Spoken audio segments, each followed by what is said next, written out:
હા, હું એક સ્ત્રી છું. જો વહાલ કરો તો હું ખુશ થાઉં છું, પણ જો અવગણો તો હું ઉશ્કેરાવ છું. હા, હું એક સ્ત્રી છું. હું કોખમાં રહું છું અને રાખી પણ શકું છું. જાણું છું કે હું ભગવાન નથી, પણ હું એક જીવને જન્મ જરૂર આપી શકું છું. છે મારામાં એટલી તાકાત કે હું મોતને પણ હાઈફાઈ કરતી આવું છું.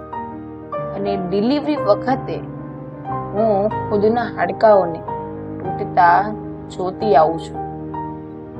હા, હું છું થોડી લાગણીના હિસાબોમાં કાચી, પણ આ જિંદગીના હિસાબોને બખૂબી નિભાવી જાણું છું. ભલે આવડતું ના હોય મને ગણિત, પણ ઘરના ખર્ચાઓને હું બહુ સારી રીતે મેનેજ કરું છું. ઘણાને એવું કહેતા સાંભળ્યા છે કે સમજોતા કરતા શીખવાનું છે તારે. ત્યારે હું જરા મલકાઉં છું કે યાર, નાનપણથી અત્યાર સુધી હું સમજોતા તો કરતી આવું છું. જો જરા એવું સ્મિત મને મળે ને તો પણ હું ખીલી ઉઠું છું. વગર મેકઅપે હું પણ સુંદર લાગી શકું છું. પરણીને આવું ત્યારે હું એક દીકરીમાંથી વહુ બનું છું અને પારકાઓને પણ હું પોતાના બનાવી જાણું છું. જો પરિવાર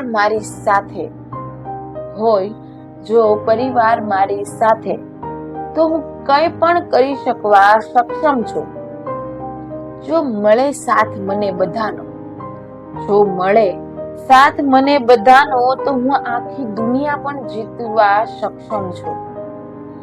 હા, નથી હું કોઈ પુરુષ સમોવડી કે નથી થવું મારે કોઈના સમોવડી, કેમ કે મંદિરમાં પણ પહેલા હું જ તો પૂજાઈ શકું છું. હા, હું કરું છું નોકરીને ધંધો, પણ સાથે ઘરનું મેનેજમેન્ટ પણ બહુ સારી રીતે હું કરી જાણું છું. જાણું છું કે હું જરૂરિયાતના ખર્ચાઓ ઉપર રોક નથી લગાવી શકતી, પણ થોડી ઘણી બચત તો હું પણ કરી જાણું છું. ગર્વ છે મને ખુદ પર કે હું એક નવા જીવને જન્મ આપી શકું છું. હા, હું એક સ્ત્રી છું, પણ તેમાં પણ હું બધા કિરદારો બખૂબી નિભાવી જાણું છું.